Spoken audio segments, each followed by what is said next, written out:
We've all had a difficult time buying tickets. Lakers games are expensive, but I try and find games to take my son Vinny to. It's hard to find good deals, especially at the last minute.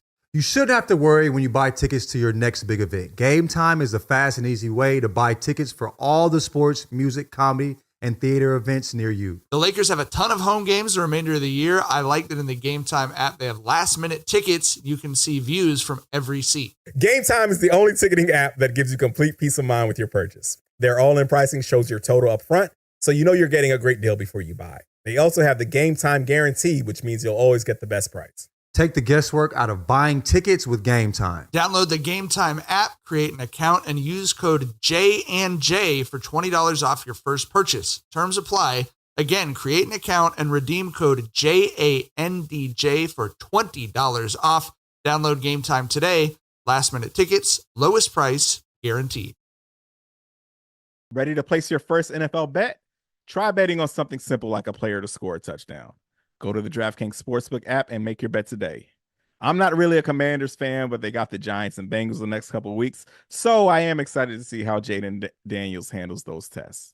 Ready to do a touchdown dance of your own? New DraftKings customers bet $5 to get $250 in bonus bets instantly and get 1 month of NFL Plus Premium. TD, Tutty, take it to the house, in for 6, whatever you call it, touchdown. One thing's for sure, touchdowns matter more at DraftKings Sportsbook, an official sports betting partner of the NFL. On the ground, in the air, from the special teams or defense, we don't care how they score them. We want to bet on touchdowns. And DraftKings Sportsbook is the #1 place to bet touchdowns. Download the DraftKings Sportsbook app and use code Jenkins. That's code Jenkins, Jenkins, for new customers to get $250 in bonus bets when you bet just $5 and get 1 month of NFL Plus Premium. Only on DraftKings. The crown is yours. Ready to place your first NFL bet? Try betting on something simple like a player to score. Welcome to Jenkins and Jones on the Volume Podcast Network. It is Tuesday, October 1st. It is officially spooky season, and we're 10 minutes late because we were just talking about what Jackson had going on last weekend. He couldn't shut up about it, so we're a little bit late. It's my fault. Handshakes too. It's my fault to the chat. It's my fault to the chat that we're 10 minutes late. Sincere apologies. Had a meeting run long. We are talking about all kinds of fun stuff. We're talking about how adorable Bron and Bronny are. We're talking about some other fun NBA Media Day stuff. We might talk baseball for upwards of 30 seconds. We'll see. And then I got some other shit on here too for you guys. So we'll see. Real mixed bag, eh? Real mixed bag today, huh? Tuesday pod, baby. As always, Jenkins and Joe's hosted by LaJethro Jenkins, a.k.a. John. What's up, bubbas? Dragonfly Jonez, a.k.a. Tyler. Hey, everybody, how's it going? I'm Guardy B, a.k.a. Mike. Motherfucking Mike. And we're produced, as always, by the lovely and talented Jackson Saffon. Wow. And the equally lovely, equally talented Josh Rodriguez. How you doing? How you doing? I felt like Josh really meant that one. Bro, You know, the dude part? Josh, I don't think your Like mic naturally, bro. It's like he naturally sounding gave the real capiche spacey. fingers with that a little bit. Oh, you're right. Actually, I didn't even select the Scarlet. How about now? So here's what happened. All right, whatever. Here's the behind the scenes on the Jenkins and Jones pod. I had a meeting run 5 minutes late, so I had to urinate and then get to the podcast immediately. Jackson texted me at 1:04 and said, "You logging on?" And I said, "Right now, sorry." He then double texted me, and the only text that I saw, the one that, because the most recent one is the one that pops up, is the word "good," and I was like, "God damn, that was aggressive as fuck." And then when I checked it, he had previously texted, "All good, just making sure you're God." And so then he said "good" as the correction. I was trying to correct it. What's going on with you? You know what? You know what? I'm out of town. I'm not in my own space. I'm kind of just I'm out of sorts a little bit. You know what? Bro. I got convos from last weekend like still stuck in my brain. I thought you texted me the word "good." I was like, "Damn, Jackson, am I the problem child, brother? Am I fucking?" Not usually, but that's when you're not usually problem child is being a problem child. It's very surprising. And then you get it. Yeah, I relate. As an older brother, I do relate to that. Absolutely. Younger brothers always had shit easier. Gentlemen, question Question the first, as we've begun both spooky season and NBA Media Day season.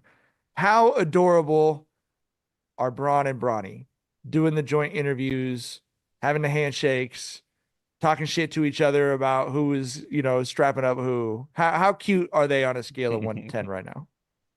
Yeah, that shit looks like a fucking Disney movie out there, bro. Like, it's always been interesting the relationship that Bron has had with Bronny and Bryce, because he is just exhibit A of how no matter what the world thinks about you, your kids are not gonna think you're that cool, right? like they've just been exhibit A of that, where growing up, Bronny was like, bro, Russ is my favorite player, not my dad, and we all saw that hilarious video when Bryce impersonated Bron, bro. And we see the videos of them hooping in the driveway, talking shit to each other all the time, and the kids be giving it back to Bron too, bro. There's no back down in those kids when it comes to that. So yeah, I've always just enjoyed their dynamic, because like I said, it just exemplifies how whatever the world may think about you, your kids are never going to think you're really that cool. Like, your kids might think you're cool, but they're still going to think, that's just dad, One thing I think is he has a good balance of, I want my kid in the league, but also let's have fun together. You know what I mean? Usually if you're putting that type of pressure on your child, there isn't the special handshakes. If the child isn't all that good, it would generally be a problem. It doesn't seem like that. It seems like, I'm going to do what I can to get you in the league. Whatever you are as a basketball player is also acceptable too. Right. And I love seeing that. It's a nice little balance there. I do think he has one really good thing going for him, which is that the worst sports dads, like you're describing, are the ones with unfulfilled dreams. And there's no unfulfilled dreams for LeBron He's James. telling his kids he's the GOAT, and he actually is the GOAT. That's a very different, you know what I'm saying? That's very different position. It is for sure. It's funny seeing these two LeBron James characters on set at the same time, I guess, where it's like, at home, he's the dorky dad who his kids, he makes dad jokes and his kids do impressions of him. And at work, if he flares his nostrils at a certain time, it's like they're firing everybody. This is the coach killer strikes again. LeBron James, the secret mastermind of every move that's happened in the NBA. He's holding everyone accountable, and then it's like, now you've got those guys sitting at the same desk on media day, which I find absolutely hilarious. So it'll be fun, man. That's going to be really fun to watch. And I just, as a daddy baller, I love seeing a guy get his kid in the NBA and making it work. So it's gonna be fun. We're seeing the dude that went to work with the hard bottom shoes and remember the short set he had? Remember we had the fucking short set suit walking out with a briefcase? That guy's kid is playing with him now. And it's just a very interesting situation. So I wonder how it plays out throughout the rest of the year. I wonder if Bron, I think Bron still wants a chip type. He's that type of dude. I wonder if he kind of chills a little bit. It's like, yo, this seems to me more special than winning a chip, playing hoops with your son at this point, at the age he is. Maybe he just leans into yo, I'm good as fuck. I'm going to be a 25 point per game player, but I'm just going to really just enjoy this shit, because this is the first time it's ever happened. I'm very lucky to experience this. You know what I mean? As a guy that's had so many of his dreams come true, this is a really special. Yeah. I do feel like he's kind of in a win-win situation because of that. Either the Lakers are very good, they improve because of whatever reason, and they're in the outside stretch of the title contender pack, or they kind of suck, and there's more reason to have Bronny play on the actual Lakers instead of the G League Lakers. I feel like either one of them, maybe there's a weird middle ground where neither of those things happen, but I feel like he's kind of in a win-win. I agree with that. I just think you could see, I will say this, having been a LeBron James studier, I'm not the expert that Tyler and John are, but having studied him for many years, he definitely has a different pep in his step at the start of this season. He was brushing off questions of, the last couple of years, there's been a lot of media day questions of, this might be your last season. Are you doing anything different as the season's starting? Are you appreciating things differently? And this year he was just not thinking about this being my last year. And to John's point about him chilling out, it was the least scary I might sign with another team Bron summer that I've ever experienced as a Lakers fan. You know what I mean? Other than maybe after they won the chip, you just feel like he's settled in, he's got his kid on the team, and it's going to be whether they're good or not, it will be a ride and it will be enjoyable and it will be a big shit show Lakers experience. So what are your expectations, Tyler, for the team or for him or for Bronny or for the whole situation? You're experiencing something as a stan of a fan that no one else has ever experienced. No one else has ever seen their GOAT's kid successfully reach the world of professional sports with that GOAT. I'm just not all the way confident in this roster. I think Bronny will be maybe a 6-point per game guy. I think the Lakers will be a 6 seed, and that's about it, bro. Like I don't think that, like I said, this game? You think Bronny was? I say 6 points a game is a win. 6 points a game is a big win. I think. Nigga, that's a yeah. But yeah. I don't know. I don't have high expectations for this squad at all. Are you approaching the season almost like LeBron James is a story and a person that I've admired? So like this is going to be a good chapter in the story, whereas previously it was all about like, okay, is he going to win a championship this year, whatever? Like, are you entering the season in a different way, I guess? I mean, it's a cool story. It's an incredible story from a family perspective, but from a basketball perspective, I don't want to sound like a dickhead, but Bronny just isn't good enough for this to be like a. He like, I don't know them niggas. That ain't my son. He's not a good enough basketball player. Yeah, he's not a good enough basketball player to get excited. Like, okay, you know, the Lakers could go on a run here. You know, like I said, it's a great story from a family perspective. From a basketball perspective, it's like. It's a side quest for you in terms of the character development. Yeah. You're like, okay, got you. Okay, I respect that. We have Chris Paul obviously on the Spurs, and we had an all-time pop quote in his introduction of Chris Paul, which was, and I quote, "I have despised Chris for many years." That's a compliment. That is the ultimate sign of respect. That's a compliment. Yeah, that's a hell of a, from that means I hated playing against this dude. I hated scheming against this dude. That's what that meant coming from Pop. You know what I mean? Pop doesn't have personal vendettas against people like that. So if he says he despised you because you were a pain in his ass on the basketball court, which is an incredible compliment. That's the nicest thing Pop can say to anybody or will say to anybody. You know what I mean? Like the best coach in the world, best coach ever. You know what I'm saying? Struggled.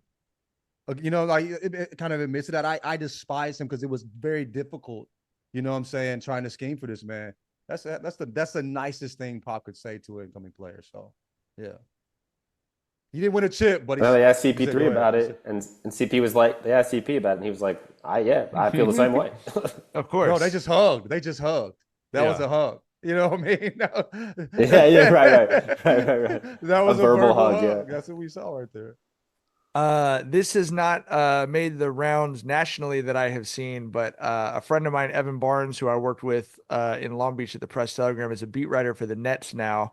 And Evan, as a facial hairily challenged young black man himself, asked Cam Johnson of the Nets. He said, "I see you're working on something with the facial hair. You know, what are you giving it a go?" And Cam Johnson said, "I'm gonna give it a shot." I respect that. It's my first time ever trying to have a beard. I respect that he's doing it in the season. You know, most guys would do that in the off season. Season ends, I'm going to start growing it right now, and we'll see by the time the cameras show up if it's worth having. But John, is Cam Johnson, is he going to earn People's Champion status for his openness about struggling to grow a beard? I mean, hey, bro, like I can relate, obviously. You know what I mean? This motherfucker right here never wants to be a part of, it never shows up for the party. You know what I mean? But yeah, yeah, man, I love to see it. Good for him. Fuck what people think. Do what you want and give it a shot. See what happens. At least you tried, man. That's where I'm at with it. You feel me? Absolutely. What a brand. One guy's got a unibrow and one guy, the beard doesn't connect. This is, hey, I don't know how to make a logo out of that. It's like a line and then two other lines you were talking up here or something. You were clowning Tatum for his beard now, and look where he's at now. Look where he's at now. He's put made the work it work. in. You never know. Kev on stage thought he didn't have any beard. He just had the mustache and the goatee for a long time. And he got like bumps, and he was like letting his hair grow out so the bumps would go away. And found out he had a whole ass beard, man. You never know. Damn. What a surprise. Nigga, but what's crazy is this was a bald head nigga with a mustache and a goatee. he was living that life. You know what I'm saying? And he had the whole beard to balance it out where you can be bald as fuck. It don't matter if you got the beard. He had that. You know what I mean? Man, I think that's him being so close with God. I think God just, you know what I mean? You know, God just have you ever like been looking around for something and you can't find it? And then you look in the same place you already looked and it's right there. I think like God was like, all right, nigga, I got you. I kind of feel like that's what happened with the beard. Where like he was like, all right, man, you know, you've been good long enough. You know what I mean? You've earned this. I need to start going to church. That's what'll solve all my woes, you know, when it comes to facial hair. You know what my grandpa told me about that? Because I had a mustache. You know, I didn't get a connected goatee till I was like 17. I had like a mustache when I was like 13, but it took a while. And I said, my grandpa said he had the same thing, but he was able to grow a beard. And I said, oh, like, does that happen when you get older? And he said, yeah, because your face collapses. That's what he said. He said everything moves down, which means the top reaches the bottom now. Wait till your face will fall off. That's what your face collapsed. Fell right into place. Oh, that's crazy. You remember what they used to say when we was younger? You had to, you know what I'm saying? Dive in face had to first. get your face wet. Yeah. Had to get your face wet. Which I tell you, brother. Which I can confirm firsthand was a lie. A whole ass lie, bro. I showed up with fork and knife, nigga. Saying grace. Yeah. You were brining yourself and it still wasn't helping. And look at me. Never worked. Never worked. And we got breaking news in the chat from Josh that Davante Adams requested a trade. That's interesting. It feels like fallout from like a couple weeks back when they had that presser and Antonio was like, well, some guys out there making business decisions and we gonna make some business decisions. I feel like this might be like the concluding chapter to that, man, because I think he was talking about Davante on that one, bro. I think there's two things. I think what you're saying factors into it, and I think the other thing is I think the Raiders are 2-2 and should be 3-1 had they beaten the Panthers. And so all of a sudden, if you have a player who is fucking with like the higher, and I don't mean this in a disrespectful way towards AP, who I am friends with and also afraid of. That's a vibes hire to some extent, right? Like you make that hire as part of the locker room's going to be together. They're all going to be in. He just highlighted an offensive lineman who started and didn't allow a quarterback pressure starting his first game. That's the culture of Raider football that he's going for.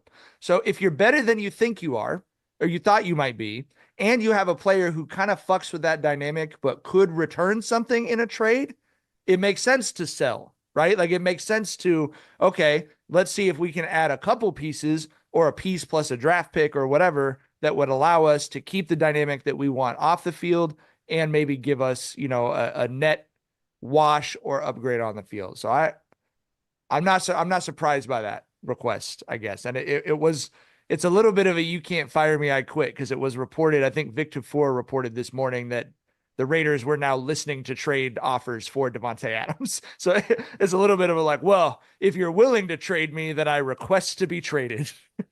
Is he still like that though? Is he still like one of them ones, or has he taken a step back? Plenty of teams very happy to call the Raiders and talk about trading for Davante Adams. Okay.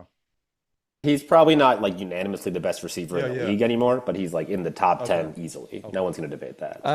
So there's a lot of teams, like say you're the Washington Commanders, and it turns out maybe you have a quarterback who's pretty high up on the list as a rookie, who's now leading the NFL in jersey sales, by the way, Tyler. And maybe the addition of a Davante Adams would give you a new dimension to your offense. You know, there's a lot of teams out there like that. A rookie quarterback is leading the NFL in jersey sales. Is that normal? He's leading the NFL in jersey sales, and I believe he's also leading the NFL in one of the major categories. I don't know if it's completion percentage. The fuck Washington got a big ass fan base, bro. So yeah, I think rookies do like sensational rookies frequently do well in jersey sales just because for the same reason had that jersey. No one's bought the jersey, right? Aaron Judge was number 3 in baseball jersey sales this year, not because there's less Aaron Judge fans, but because he's worn the same number with the Yankees forever. So a lot of those people already have the jersey. Right. Okay, we did get some sad news on the eve of the NBA season starting to ramp up, which is the passing of Dikembe Mutombo. I think for anyone our age, a seminal basketball figure, both on the court and then just also one of the characters that you really loved. Like, no one hated Deke like when we were growing up, you know. And obviously, there's been a ton of reporting, and we've certainly seen a lot of that over the last day as well. Just what a great human being he was off the court, and how much he did for basketball and basketball in Africa, and expanding the game. So, you know, what was your guys' reaction, and you know, what are your thoughts, I guess, on Mutombo? On Mount Mutombo. When I think of Mutombo, there's like so many different basketball lives that he's lived, right? I think of him being part of the big three when it comes to the Georgetown big men. When it comes to him, you know, Pat and Zoe, him and Zoe are on the same squad together, which is an incredible front court, like an all-time great front court there. I think about his run with the Nuggets, where he pulled off that upset where they were the first 8 seed to beat the 1 seed, and we all know that footage of him holding the ball and just smiling in glee when he fell on the floor after that win. I think about his years in Atlanta when he popularized the finger wag, and that became his thing. I think about his run with the Sixers when he went to the finals in 2001, you know, but above all that, bro, the first thing I think about when I think about Mutombo is I think about how big of a humanitarian he was. I think about how he was a, you know, goodwill ambassador for the United Nations. I think about the story about how he lost his mother when Congo was at a time where it was war torn and she couldn't get a ride into the hospital that was in like the conflict area. So he put 15 million of his own dollars into building, you know, a hospital in his area. And that hospital has served like over 1 million people now. And that just tells you the type of person he was, where he was like, you know, I went through something terrible. I went through such heartache, and I want to do my part to make sure no one ever goes through that again.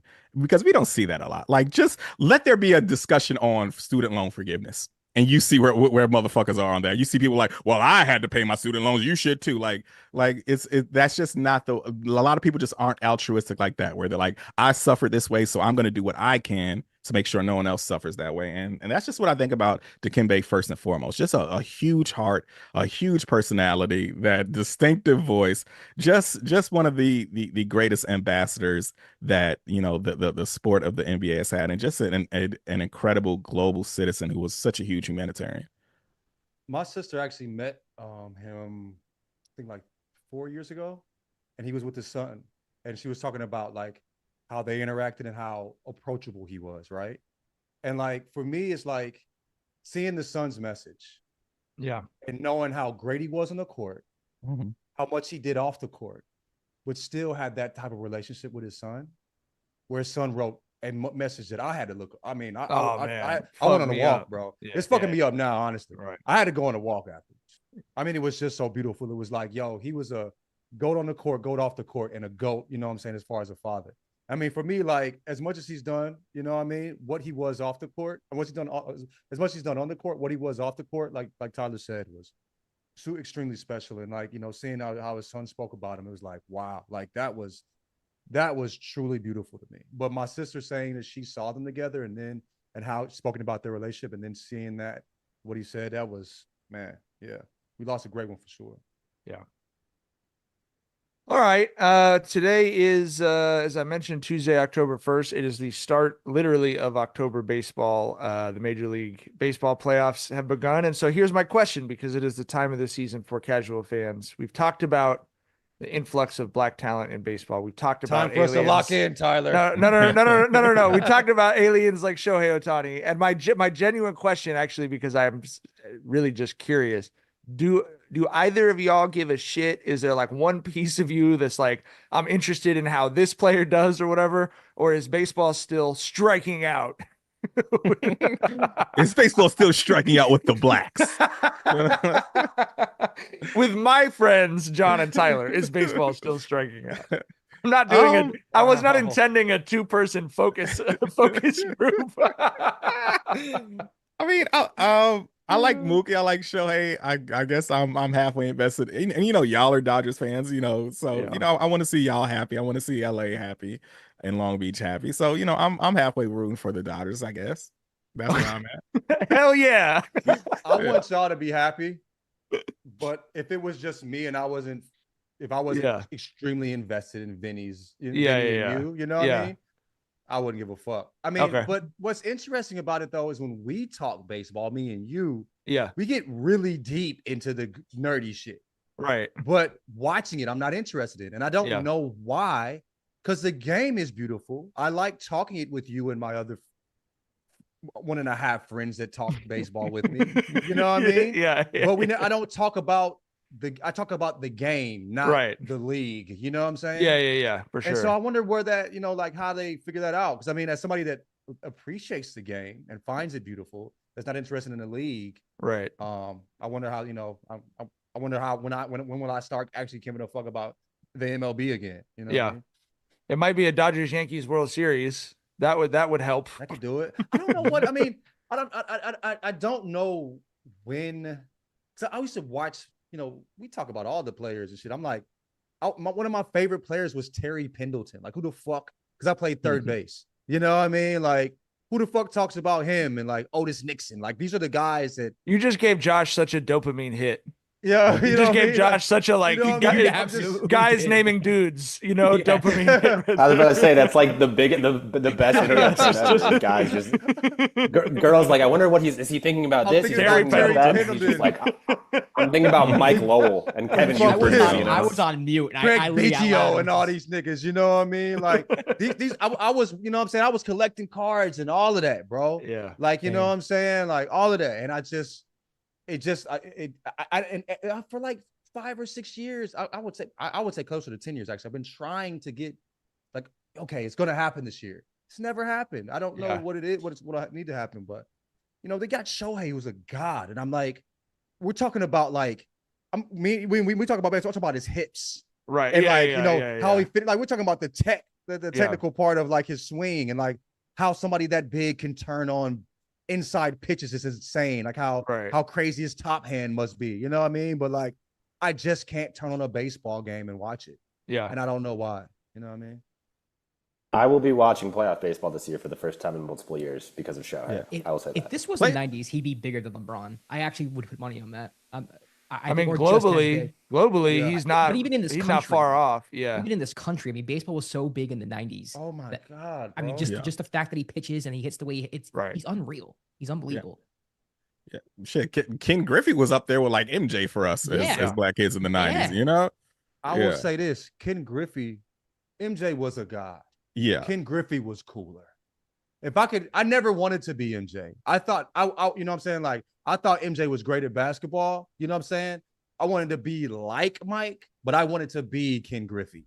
You know what I'm saying? Like, Ken Griffey was a different level of cool, you know what I'm saying, to us in the 90s. But yeah, I mean, Deion Sanders, like with the change, you know what I mean? Like, he wasn't even he was a good player, like, but he wasn't like great, you know what I mean? But we were like so interested in all of this stuff. Like, I don't know why the cool is gone. I'm wearing like Hideo Nomos. Like I needed those sneakers. Right. You know what I'm saying? Them shit was crazy. You feel me? Like, what happened? I do think the cool is gone because baseball intentionally like shit itself. I mean, like baseball intentionally drove the cool out of the sport. And I think we're just now it's why it's interesting because I was not a baseball fan and actually actively hated baseball for most of my life. Right. Which is why, John, I'm always interested in your opinion, knowing that you were so into it. You know, I think I had the experience. It's the perfect sport. It's a perfect sport. It sucks. Beautiful. It sucks. There's so many things about it that suck, but I agree with you in many ways. Yes. I'm saying like, okay, listen. When you go out and Vinny's playing baseball, is it not like you're outdoors, the pace is relaxed? You know what I'm saying? Like it's just the experience of like watching your son play baseball makes me feel a particular way that I will not get watching any other sport. Right. You know what I'm saying? And I know like he's young and generally baseball is more fun to watch the younger the players are. Right. But I guarantee watching Vinny in high school, I will feel just as good. You know what I mean? Because the game itself is beautiful. Yeah. It's a beautiful sport, but there's just so much weird, lame ass shit around it. And that's the problem. Like, we're outdoors, the fields are beautiful, the pace of play is like beautiful. I'm watching the enjoyable. Dodgers at the Rockies last week, and the Yeah. Rockies have a forest in their stadium. You know what I mean? Like they have like in center field, there's just like trees, just like in the stadium. Going to a baseball game and watching it is like I could go alone, I could bring a date, I could go with my family. You know, that's why I say like it's like the experience itself, like there's no reason it shouldn't be cracking like it was. Right. You know what I'm saying? They just, you know, they kicked out all the niggas who wearing chains and shit, bro. What happened? No, You know what I mean? Literally, I mean, yes, like literally, like right, like they intentionally cut off the best parts of baseball, the parts of baseball that you guys were fans of. Had I become a fan of baseball, that's what I would have been a fan of. It wouldn't have been like, look how clean his fucking cheeks are. That guy got a really close shave today. Like, where the fuck is where the Willie McGee's at? Where the motherfuckers? You know what I'm saying? Like, I need that. You know, like Ozzie Smith doing backflips in the fucking. There was something. There was a particular showmanship in the game that I don't necessarily. I feel like isn't there anymore. There's particular flair. I do think I do think it's coming back, and I think that the business of baseball, which I have no love or respect for, is belatedly coming around to the understanding of how important that was to, if you look at the successful sporting leagues, to everything, right? Even the NFL has started to ease off of the taunting and celebration stuff to some extent. But yeah, man, like growing up in Long Beach, I've told you all this, like Deshaun Jackson was draft eligible his senior year at Poly for baseball. I mean, he was a flashy center fielder that was like, he was just as cool playing baseball as he was playing football. And that disappeared for 10, 15 years. And the league intentionally pulled scouts and resources out of the inner city and sent them overseas to go recruit players that they had more negotiating leverage over, quite frankly, right? Like that's what they did. They did it. And they're still dealing with the effects of that. And I think that's where I'm interested in the stories of players like Mookie, because he's aware of that. He's aware of all of that and is like, wants to be part of changing it, but has as little sympathy for the league as y'all do, or I do. I mean, about how they got themselves in the situation. You know what I mean? So I remember like even like Barry Bonds with the Pirates before the big head and the roids and shit. Do you remember how like enjoyable that experience was watching Barry?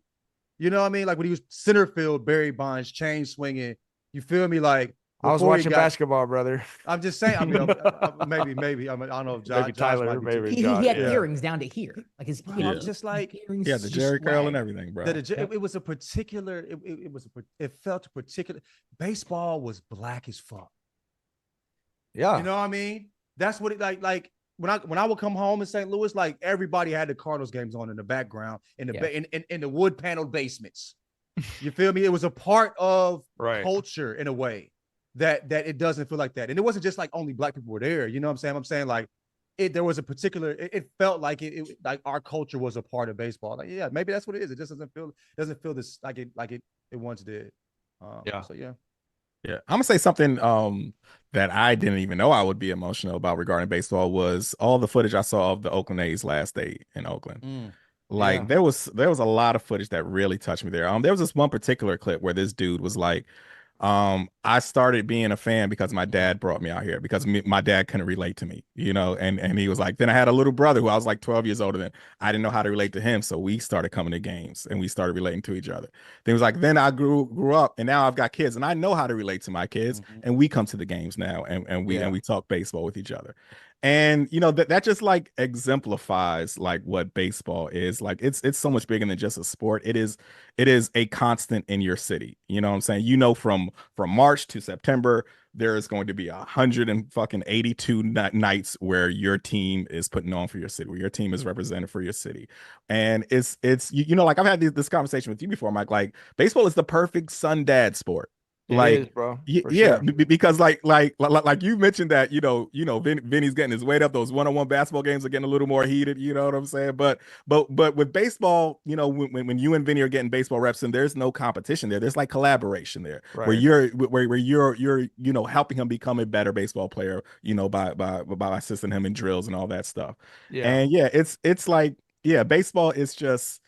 Like I said, it's so much bigger than a sport. It's a constant in people's lives. It's a way that people relate to their family, especially to the older generations there, and seeing the A's being ripped out of Oakland. Oakland is such a real ass down home ass city. And seeing them lose that and all the footage that I saw from there, that shit was heartbreaking, bro. I couldn't agree. Go ahead, John. Couldn't agree more. No. Go ahead. Say what you want to say. I think that I saw that clip that you were talking about. I think SVP quote tweeted too, and it made me choke up, bro, because I'll probably get emotional saying it, but like, Vinny and I talk about he's got his dreams of what he wants to do and stuff, and I always tell him it's like I want you to work as hard towards your dreams as you want to, because that's a life skill, really, not because I am emotionally invested in like I'm gonna be mad if you don't make it as a high school or a college or a pro baseball player, but just it's a good thing to learn when you're 8, 9, 10, 11, that if you work hard, you get further and all this other shit. But I love coaching him and spending time with him so much that I had the realization like, okay, if this doesn't work out for him, we'll still be able to go to games together. You know what I mean? Like we'll always have that. We'll have all these memories, shit we won together, all the places we traveled to, all this other stuff. And the idea that a whole city loses that is like, it's true, like genuinely disgusting. You know what I mean? And for no one even wants the A's, bro.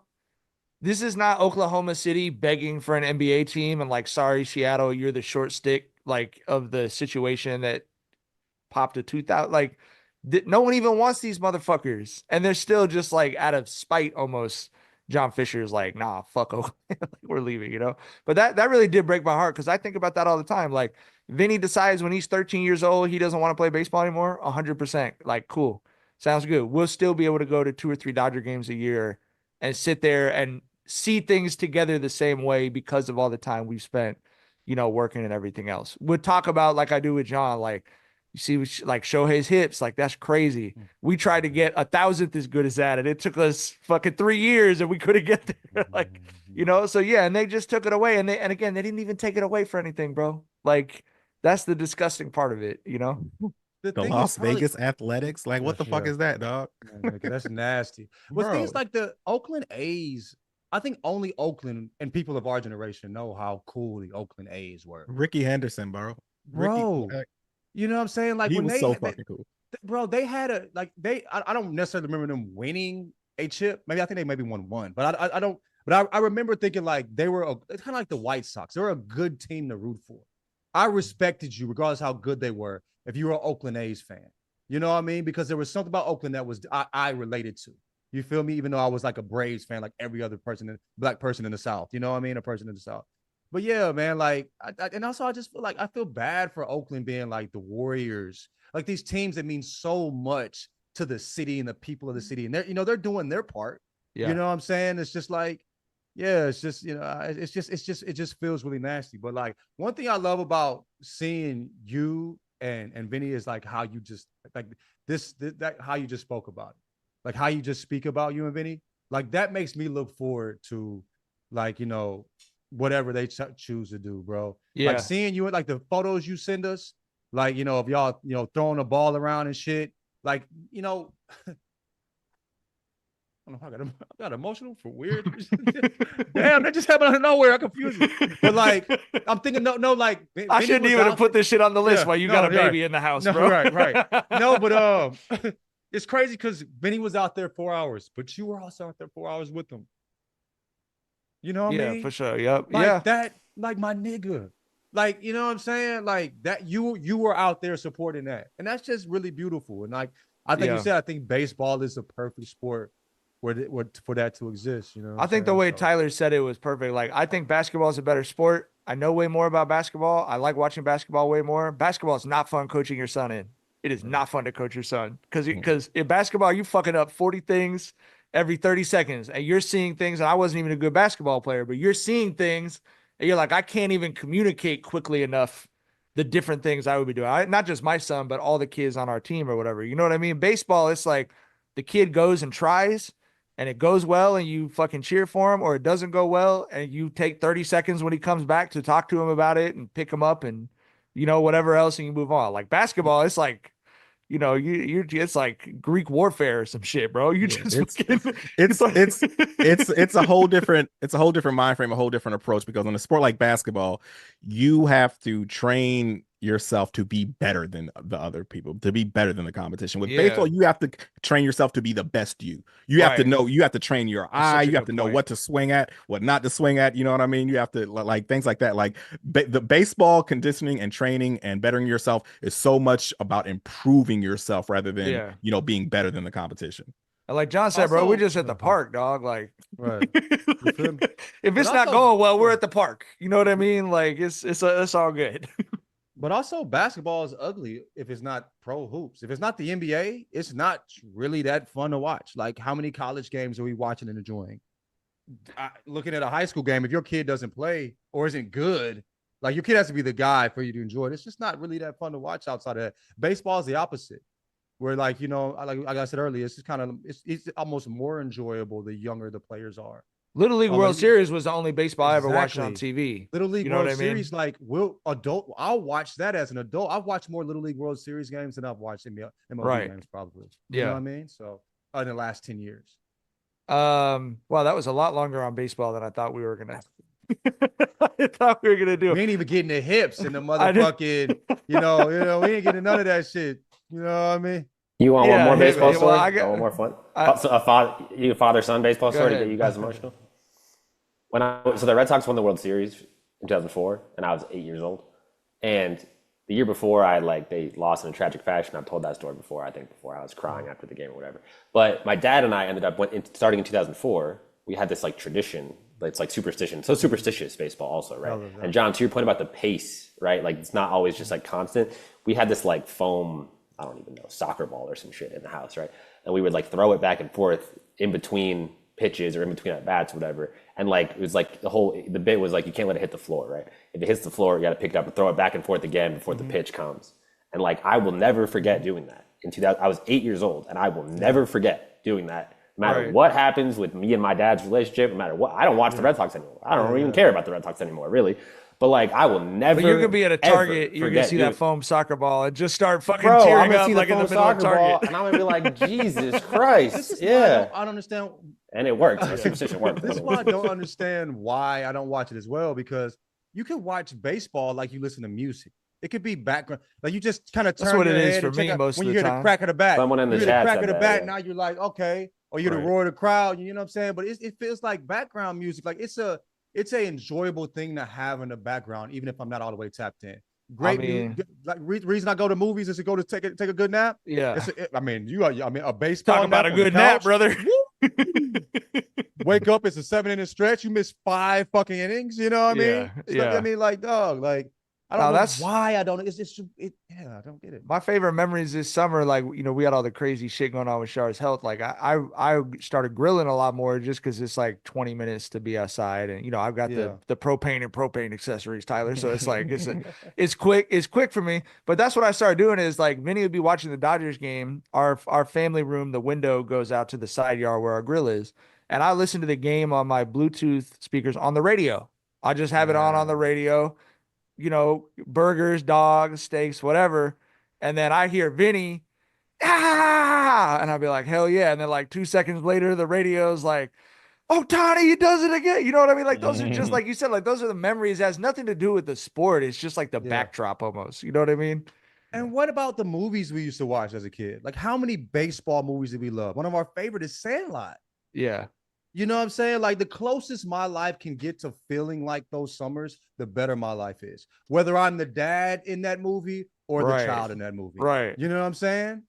So but the central part of that is baseball.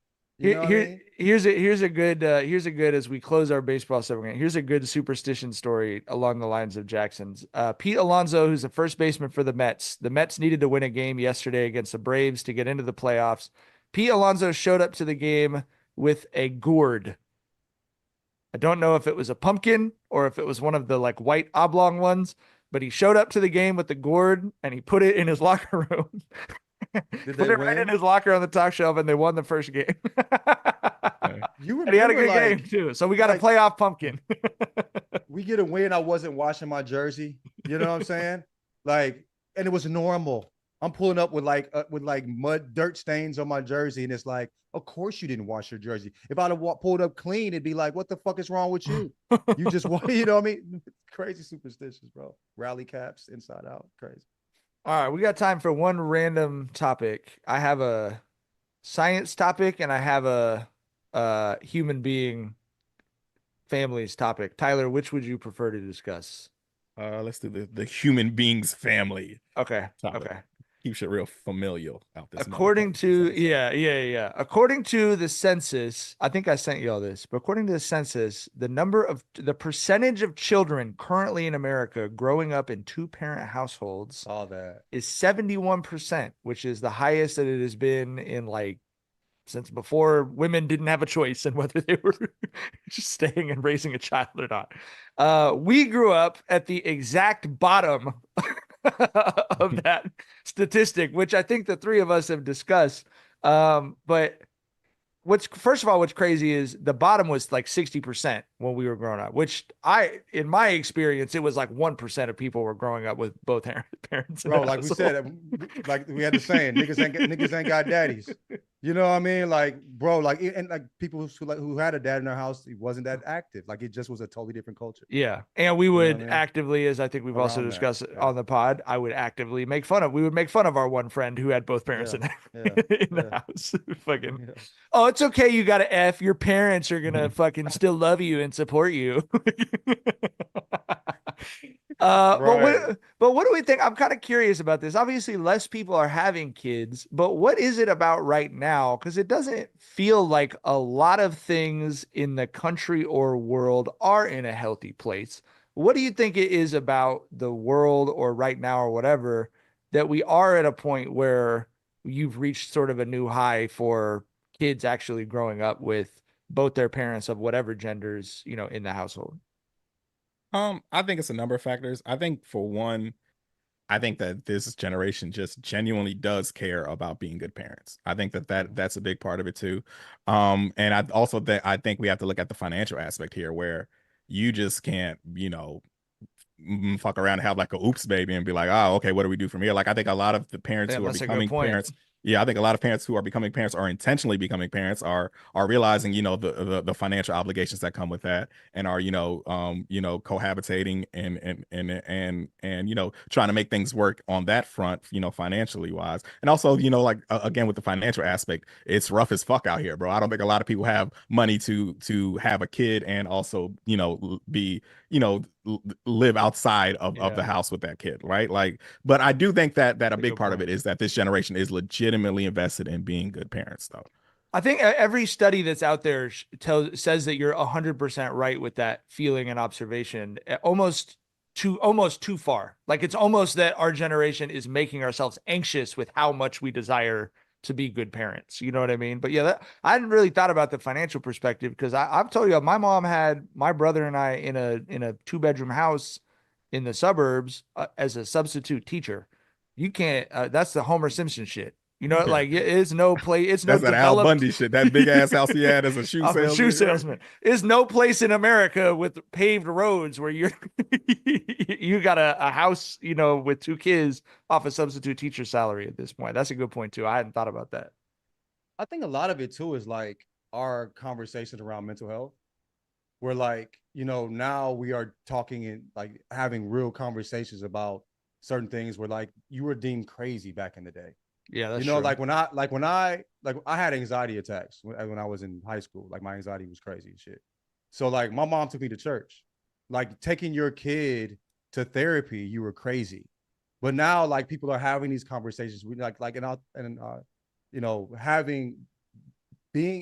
to therapy, couples therapy, because we just doesn't only make me a better like partner. It makes me a better dad, makes me a better brother, makes me a better, better son. Makes you a better person by yourself too. For sure. You know what I'm saying? So, like, I think that has helped a lot with us changing how we think about it. So, like, we can realize that, maybe there's some things I am doing that aren't correct or aren't healthy, and we can move, a little differently. And it just makes, and also I think like my perception of marriage going into marriage, or relationships prior, was ridiculous. You know what I'm saying? And like talking to what do you mean? How do you mean? I mean, like, I don't think I had a realistic understanding of what marriage is. And I feel like in marriage, it's important to let everybody have their feelings. Like there's times I'm going to be frustrated and mad. Times going to be Rother's going to be frustrated and mad, and we can work through this and we can talk through this. And when we're at odds, we don't have to fight in the same way that we've seen fighting. You know what I'm saying? We can disagree, and it doesn't have to be yelling and all that shit. You know what I'm saying? So like even our lows don't feel the same way they felt. You know, like the lows that I saw in relationships aren't the same lows that we have. We don't get that far. You know what I mean? You know what I'm saying? It's a fact over here, brother. I'll tell you that much. I have not thrown one bowl of cereal at anyone's head. My nigga. I remember being outside shooting hoops and hearing shit hit the wall. Right. And like and thinking like, here it goes again. Like I knew nothing was gonna happen like it's physical between them. Right. But like, you know, I mean, it's just a particular, but we don't move. One of my parents' way of dealing with stress would be to smash beer bottles on the inside of the garage wall that we were playing basketball on the other side of. So we'd just be shooting and playing around, and you just hear the fucking. Yeah, you feel me? Like my nigga. So I think that has helped with us, you know, our interpersonal skills and you know being able to communicate and make marriage feel way different than the marriages we saw. My friends aren't in the marriages that we saw growing up. You know what I mean? So if we were, I don't know if motherfuckers be staying around. You know what I mean? And even people that did get a divorce, like I know people that got a divorce and the co-parenting is so healthy. Right. Like living close to one another. Well, the phrase co-parenting exists now. Right. But right. You did. Before it was fuck her, fuck him. You know what I mean? That's my baby mama. That's just my baby daddy. Ain't no cold nut, nigga. You know what I'm saying? So, but the chat very much agrees with all the sentiments about the cost savings, the emotional intelligence, and the chat is very bigging up talking about couples therapy and the benefits of couples therapy. One, Adrian Walker is saying our parents cared for us in a completely different way. Having the tools we have now as growing parents is truly powerful, and being able to do it with your partner is truly important and heartfelt. Everyone is just talking positive about the new generation. There's more people on this Zoom window right now who are in couples therapy than I knew who were in couples therapy when I was a kid, like 100%. And to your point about like you were considered crazy, it was like I think the immediate question would have been like, you know, oh, is he like something really horrible is happening? As opposed to I have a lot of friends who just are in therapy just because they grew up with parents like ours. They're just in therapy. Now, there's not even anything going on. They're just trying to learn to communicate appropriately. I'm in therapy to maintain. I talk to her probably every 6 weeks. I used to go every week when I first got in therapy, right? We're in couples therapy to maintain. That's a safe space to talk through any issues and work through shit. You know what I mean? And we don't go all that consistently, you know what I mean? But it's there. It's a safe space to communicate. You know what I'm saying? And like just to maintain, you know, like it's just, bro, it's like therapists get therapy. Like therapists are in therapy because I approach therapy the same way I approach working out. If I don't work out, I'm gonna get fat. Point blank. You know what I'm saying? I'm gonna be unhealthy out here. You know what I'm saying? I go to therapy. We working, you know, we making sure we keeping everything tight. We don't get too, you know what I mean? Yeah. And that's how I approach therapy. I approach it the same way I approach working out. So I think like, yeah, I mean, it's a you know, something we should take advantage of if we have the opportunity to, and that's what we do. Yeah. Anything else from the chat, Jackson, from throughout the show? Did the chat appreciate or dislike how much baseball talk there was on the show? The chat loved all the Oakland A's talk, all the Ken Griffey talk. There was some baseball stadium debates about who has the best stadium, Dodgers or Giants. There was some Petco Park thrown out there as well. I'll weigh in on that. I'll tell you this. As a Dodger fan, and I love going to Dodger Stadium, I think that the Giants have the most beautiful stadium I've been in. And I've been in like 8 or 9 baseball stadiums at this point. It's hard to beat. Like, and we were up there when they first opened it because we have several of our good friends live in San Francisco. Shar's college roommate at the time went to UCSF, so the dorms were like walking distance. Like we would just walk over to games. They had good food before everyone else had food, and I think all Dodger fans owe a debt of gratitude to the Giants for shaming Dodger Stadium into getting real food. Basically, we're getting garlic fries and wood-fired pizza at the fucking ballpark, and like there's no bad view in that stadium. So to me, that's the most beautiful one. But I would say I really want to go see a game in Colorado after seeing those games where it's like Colorado is The beautiful as mountains in the fuck. backdrop. It's when it's clear in Colorado, it's so beautiful. And then you have like literal tree. I have a real emotional connection with trees. You have trees in your baseball field, bro. Like, Bro, that's it. You I've hit been a home over- run into the trees. That's the I've been fucking. a- That's yeah. it right there. I lived in Colorado for like a year and a half, 2 years, I think. But like I'm in a couple been in a couple of the games, and it's beautiful. But those mountains, I worked at Best Buy when I was like 22, working at Best Buy and shit. 21, I think, something like that. Anyway, I'm driving home and like the sun sets behind the mountains. The mountains are on the west, Right. you know what I'm saying? Side of the city. There were times where I almost drove off the street accidentally, forgetting I was driving, getting caught up. You know me in nature. I'm with you. No, I'm the same way. Nigga, that's my shit. You know what I'm Yeah. saying? Like books and nature, those like I think God did something special with that shit. You know what I mean? And like, yeah, I will get caught up like looking. I'll forget I'm driving. I'm like, oh shit, let me get this neon back on the street. That's neon with no AC or no radio on that motherfucker. That's my least favorite thing about Southern California is the air quality, bro. Where like when it rains in Southern California and you can see how close the mountains with snow on them are, and it's so beautiful. And then mixed up in that beauty is the regret of like, I'm thinking the sentence, oh, the mountains are out. The mountains aren't out. The mountains are out. The mountains are where they always have been. Yeah, There's the just smog usually just ain't garbage between me and the mountains. Floating in the air. The air that I breathe and my children breathe. When it rains here, the mountains are on the east, the ocean's on the west, palm trees in the middle, and nobody's outside because it might as well be snow.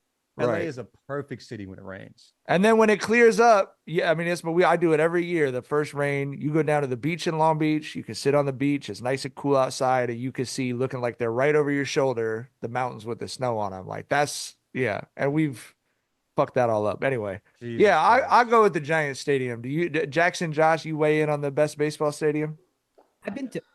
I've never been to the Giants Stadium, but I think the Dodger Stadium is beautiful. I think T-Mobile, it used to be Safeco, but T-Mobile Park in Seattle is a great ballpark, and as is Petco Park. Are there bad stadiums where like this is not Angel Stadium's bad? Angel Stadium okay, sucks. Well, The Angel Stadium was a disappointment for me. I've been to 12, I think, and Oh. I think Oracle in San. Is it still Oracle, Mike? I don't know. I think it's something Well, else. whatever now. is in San Francisco is up there, but PNC Park in Pittsburgh. Oh wow! Everyone says Pittsburgh, PNC. I didn't think anything in Pittsburgh would be the prettiest. What's beautiful about it? It's the rivers, or there's the skyline, or what? It's right there. The rivers are right behind, like in home run territory. You see the bridges. It's a newer park, so the infrastructure is just beautiful. It's right on the river. People tailgate on the river. People walk over the bridge to get to the game. Just the whole atmosphere there is really cool. So Pittsburgh's a close. And like there's not a lot of foul territory. I think too, like kind of right stadium. on the field, basically. Is it one of your favorite sports? Baseball? Josh? Yeah. It was the best sport I was at growing up. And I could have played I'm not gonna get into it, but basically I fell out of love with it, if I'm being honest with you. But growing up, I'm from the Bronx in the 90s. So like that was my team essentially. Like I grew up at Yankee Stadium. You had no choice. Yeah. And you didn't want to make the other choice, like too. Like, you know what I'm saying? Like But I fell out of love. But for a lot of the reasons, like just little things, like I once I wore a backwards hat to practice and I had to run laps for the whole, like just little things. See, that's exactly what we're talking about. Yeah. Like from the top all the way down.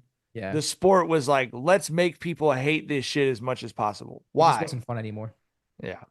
Also, you wouldn't see. I know. I guess playing in the South, I didn't. The better I got, the less of us I saw.